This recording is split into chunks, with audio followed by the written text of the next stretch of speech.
ఈ సమావేశానికి అధ్యక్షత వహించిన అక్బర్ అలీ గారికి, మన యూనియన్ ప్రధాన కార్యదర్శి వేజ్ బోర్డ్ పర్మనెంట్ సభ్యులు కామ్రేడ్ వాసురెడ్డి సీతారామయ్య గారికి, మన యూనియన్ ప్రధాన కార్యదర్శి కామ్రేడ్ రాజకుమార్ గారికి, అదేవిధంగా deputy general secretary Y V Rao Mushka Sammaiah గారికి, అదేవిధంగా సిపిఐ మన జిల్లా కార్యదర్శి రామడు లక్ష్మణ్ గారికి, అదేవిధంగా కార్యవర్గ సభ్యులు చంద్రశేఖర్ గారికి, మన శ్రీరాంపూర్ ఏరియా అసిస్టెంట్ సెక్రటరీ కుమ్రే గారికి, కామ్రేడ్స్ సరే, ప్రధానంగా ఈ జాతర కార్యక్రమంలో భాగంగా ఈరోజు రామకృష్ణపూర్ పట్టణంకు రావడం జరిగింది. సమస్యల గురించి పూర్తిగా మన అధ్యక్ష కార్యదర్శులు వివరిస్తారు. ఈనాడు ఈ సింగరేణి పరిరక్షణ పేరుతోటి మనం జాతర చేస్తా ఉన్నాం అనంటే ఈనాడు కొత్త కాదు. కొందరు మాట్లాడుతూ ఉన్నారు, రేపు ఎలక్షన్లు ఇస్తానే, అదిగా వీళ్ళు ఏదోటి పెట్టిళ్ళు కార్మికులను అయోమయపరుస్తా ఉన్నారు అని. కానీ ఎలక్షన్లు అనేది ఇంకా 2 సంవత్సరాల దాకా జరిగే సమస్య లేదు. గతంలో 4 సంవత్సరాల కాలంలో మనం అన్ని చూసినాం. ఇప్పుడు కూడా 4 సంవత్సరాలు ఉండవలసిందే, ఉండేది కూడా. అవసరం అనుకుంటే ఏం చేయాలనో ఏటీసీగా మనకు తప్పనిసరిగా తెలుసు. ఇక ఇంకొకళ్ళు అంటారు, ఇవన్నీ ఐఎన్టీసీ వాళ్ళు అంటారు, ఇవన్నీ మా రాష్ట్ర ప్రభుత్వం ఇచ్చేస్తుంది, ఎప్పుడో ఇస్తామని అన్నారని వాళ్ళు పత్రిక మన జాతర ప్రారంభం చేస్తా ఉన్నామనంటే వాళ్ళు పత్రికలలో ఇచ్చేది. ఇవన్నీ మా రాష్ట్ర ప్రభుత్వం తప్పనిసరిగా ఇస్తుంది, మేము తప్పనిసరిగా ఇవి సాధిస్తామని చెప్తా ఉన్నారు. ఏమైంది 2 సంవత్సరాలు మనం మొదటి నుండి అడుగుతా ఉన్నాం. ఏవైతే డిమాండ్లు ఉన్నాయో ఈ మెడికల్ బోర్డు కానీ, ఇవి కానీ, ఐటీ కానీ, ఇవి అడుగుతా ఉన్నాం. ఓనర్ స్కీమ్ కానీ, మరి ఇవి ఎందుకు మీ ప్రభుత్వం నుండి ఇప్పలేదు అనేది అడుగుతా ఉన్నాం. అంతేందుకని ఒకటే మేము చెప్పదలుచుకున్నాం, 51,000 కోట్ల రూపాయలు ఏదైతే ఈ ప్రభుత్వం వాడుకున్నదో, వాళ్ళు 26,000 కోట్లు బీఆర్ఎస్ ప్రభుత్వం వాడితే ఈయన 25 కోట్లు ఈ 2.5 సంవత్సరాలు వీళ్ళు వాడుకున్నారు. ఇక మరి ఇంకా 2.5 ఇంకో 5 సంవత్సరాలు ఉండేదంటే వీళ్ళు మరి ఎన్ని కోట్లు అప్పు చేస్తారో, ఎన్ని కోట్లు మనకు బాకీ పడతారో ఒకసారి ఆలోచన. ఇవాళ జీతాలు ఇచ్చలేనటువంటి పరిస్థితి మన సింగరేణికి. మొన్ననే ఓవర్ డ్రాఫ్ట్ తెచ్చింది, కర్ణాటక పోయి బ్యాంకులలో ఓవర్ డ్రాఫ్ట్ తీసుకొని వచ్చి జీతాలు ఇచ్చింది. ఇంత దుర్భరమైనటువంటి జీతం మన సింగరేణి సంస్థ ఎదుర్కొంటా ఉన్నది.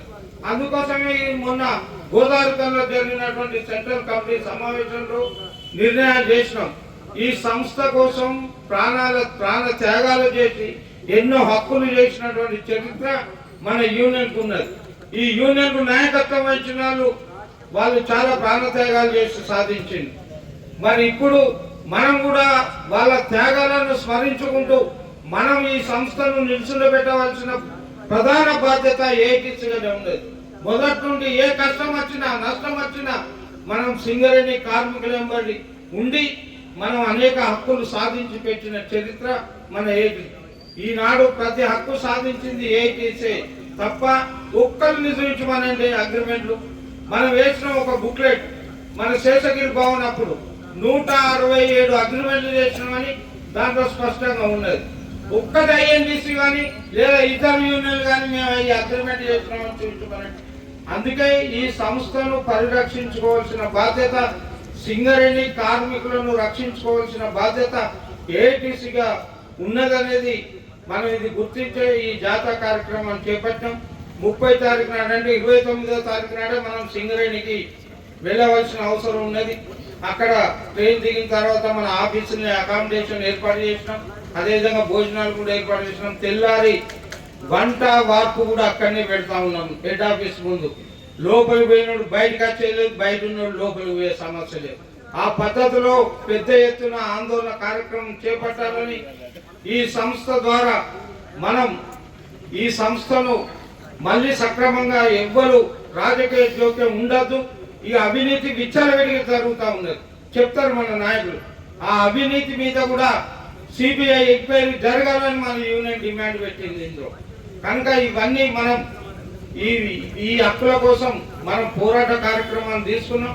దయచేసి మీరందరూ ఆనాడు సింగరేణికి ఎన్ని పనులు ఉన్నా ఇప్పుడు కొత్తలు అనుకుంటారు 16-17 వేలు రేపు ఇవి కొత్త బయలు రాకపోతే మీ పరిస్థితి ఒక ఆఫీసర్ అంటారంటే వాళ్ళ మీటింగ్ జరిగితే గోడెన్స్ కానీ పెట్టండి బాగుంటది అంటారు. మరి ఇప్పుడు 1,00,000 మంది ఉన్నప్పుడు 2,200 మంది ఆఫీసర్లు ఉన్నారు. మరి ఈనాడు ఎంత మంది ఉన్నారు? అదే 2,200 మంది ఆఫీసర్లు ఉన్నారు. మరి వాళ్ళకి ఎక్కడ తగ్గిందే? కార్మికుల సంఖ్య తగ్గుకుంటూ వస్తూ ఉన్నది, ఆఫీసర్ల సంఖ్య అదే పద్ధతిలో ఉంటా ఉన్నది. అందుకే మన యూనియన్ అన్ని రకాలుగా ఆలోచించి ఈ నిర్ణయం చేసినాం. దీనికి మీ మద్దతు, కార్మిక వర్గం మద్దతు ఉండవలసిన అవసరం ఉన్నది. మనం పోరాటాల ద్వారానే అనేక హక్కులు సాధించడం కనుక భవిష్యత్తులో కూడా పోరాటాలు చేసి హక్కులు సాధిస్తామని తెలియజేస్తూ నాకు ఈ అవకాశం ఇచ్చినందుకు ధన్యవాదాలు తెలియజేస్తూ ముగిస్తాను. ఇప్పుడు మన జిల్లా కార్యదర్శి రాముడు లక్ష్మణ్ గారిని మాట్లాడాల్సిందిగా కోరుతున్నా.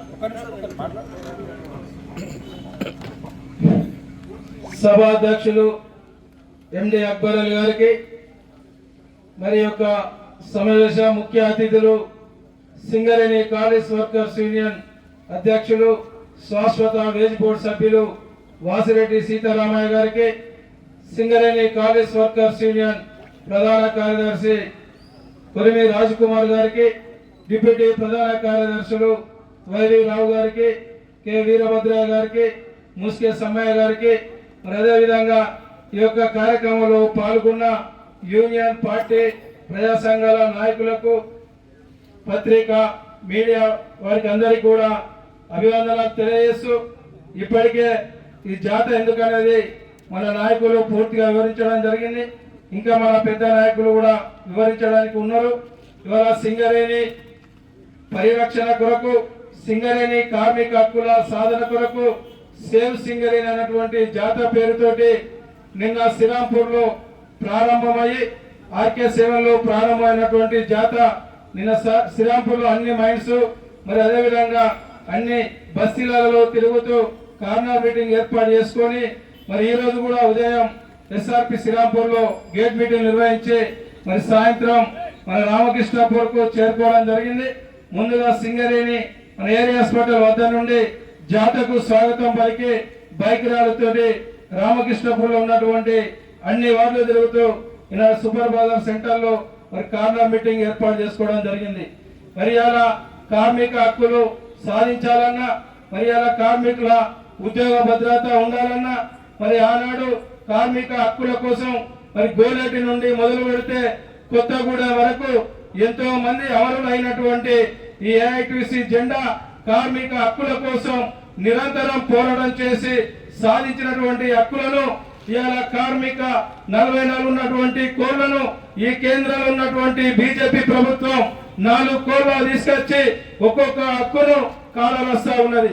ఈ హక్కులన్నీ కాపాడుకోవాలంటే ఇలా సింగరేణి ఇలా కాపాడుకోవాలంటే, సింగరేణి ఇలా పరిరక్షణ ఉండాలంటే, ఇలా కార్మికుల ఉద్యోగ భద్రత ఉండాలంటే, ఇలా కార్మికులను చైతన్యం చేయడానికి ఇలా సింగరేణి సేవ్ జాతర ఇలా సింగరేణి కాలేజ్ వర్కర్స్ యూనియన్ నాయకత్వంలో నిర్వహించడం జరుగుతూ ఉంది. ప్రధానంగా 30వ తేదీన కొత్తగూడెంలో జరిగేటువంటి ధర్నాకు వేలాదిగా ఇలా కార్మిక వర్గం, ఇలా పార్టీ ప్రజా సంఘాలు, ఇలా అన్ని వర్గాల ప్రజలు అందరూ పాల్గొని కొత్తగూడెంలో జరిగినటువంటి ధర్నాను విజయవంతం చేస్తేనే ఈ యొక్క పాలకులకు కనువిప్పయ్యే విధంగా జరగాలని చెప్పి కోరుకుంటూ, ఇలా కార్మిక హక్కుల కోసం ఇలా గోలెట్లో ఉన్నటువంటి రమణారెడ్డి కావచ్చు, బెల్లంపల్లిలో ఉన్నటువంటి బాసెట్టి గంగారాం కావచ్చు, ఇలా మందమరిలో ఉన్నటువంటి కామ్రేడ్ వీటి అబ్రాం కావచ్చు, శ్రీరాంపూర్లో ఉన్నట్టు పి నరసయ్య కావచ్చు, ఇలా గోదావరిలో ఉన్నట్టు భాస్కర్ రావు కావచ్చు, ఇంటి పేరునే మార్చుకొని కొత్తగూడెం కొమరాయి లాంటి వాళ్ళు ఇలా ఎన్నో హక్కులు సాధించి ఇలా కార్మిక హక్కుల కోసం పుట్టినటువంటి AITC ఇవాళ కార్మిక హక్కుల కొరకు, పరిరక్షణ కొరకు ఇలా సేవ్ సింగరేణి అనేటువంటి పేరుతోని మరి జాతర నిర్వహిస్తా ఉన్నాం. ఈ యొక్క సింగరేణిని కాపాడుకుంటూ, కార్మికుల భవిష్యత్తును కాపాడుతూ, కార్మిక ఉద్యోగ భద్రత కాపాడుతూ, మరి ఏవైతే హక్కులు ఉన్నాయో హక్కులను అన్ని సాధించడానికి మరి పోరాటం నిరంతరం కొనసాగుతారని చెప్పి ఈ యొక్క కార్మిక వర్గానికి AITC ఇచ్చినటువంటి పిలుపులకు అందరి వర్గాల వారు పాల్గొని విజయవంతం చేయాలని చెప్పి ఈ అవకాశం ఇచ్చిన అధ్యక్షుల వారికి అందరికి ధన్యవాదాలు తెలియజేస్తూ ముగిస్తాం.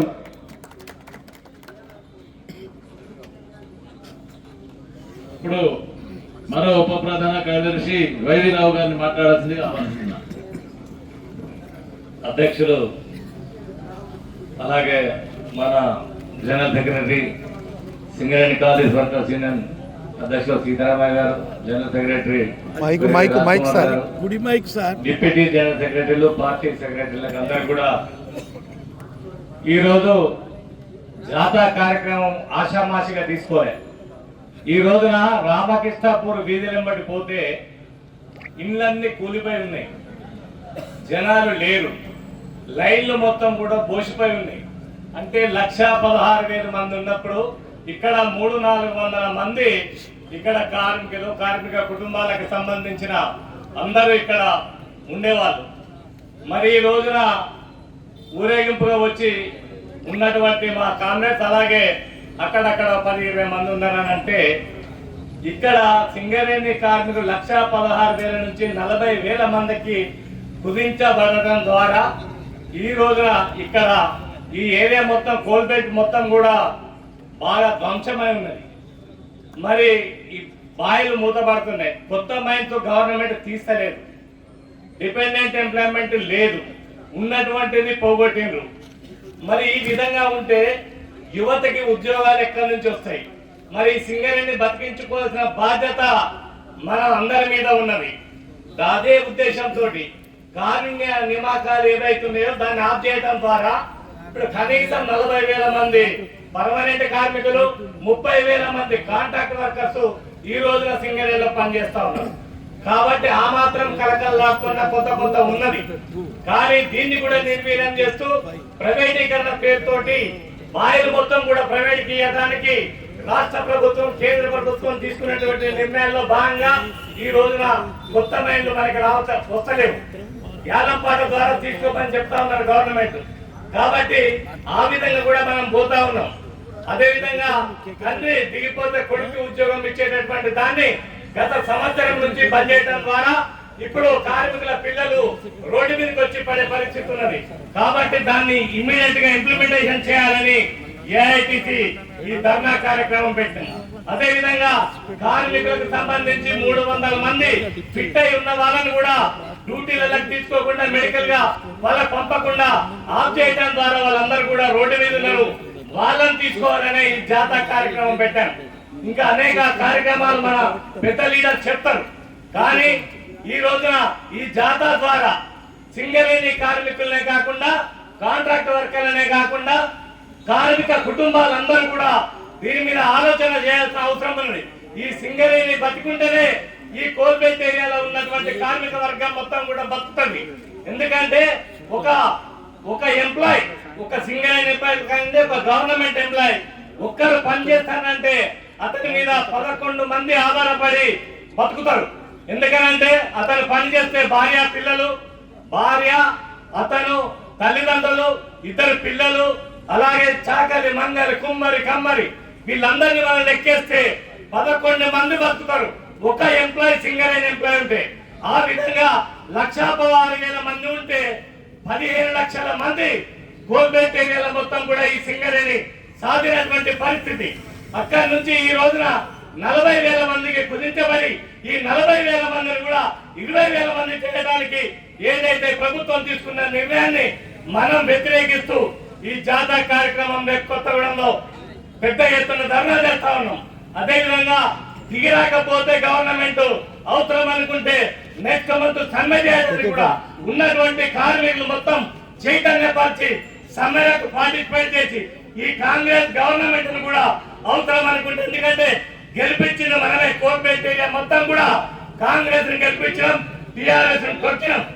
మరి ఇప్పుడు ఈ కాంగ్రెస్ గవర్నమెంట్ ఈ డిమాండ్స్ ఏవైనాయో అవి సాల్వ్ చేయకపోతే దాని మీద కూడా తిరుగుబాటు కార్మిక వర్గం చేయాలని, రేపు జరిగేటటువంటి కొత్తగూడెం ధర్నాన్ని విజయవంతం చేయాలని ఈ అవకాశం ఇచ్చిన మీ అందరికీ ధన్యవాదాలు తెలియజేసుకుంటూ ముగిస్తున్న కార్యం. మన ప్రధాన కార్యదర్శి కొరిమి రాజ్ కుమార్ గారు వివరంగా మాట్లాడారు. సభాధ్యక్షులు అక్బర్ అలీ గారు, ఈ యొక్క సమావేశ ముఖ్య అతిథులు మన యూనియన్ అధ్యక్షులు కామ్రేడ్ వాసిరెడ్డి సీతారామయ్య గారు,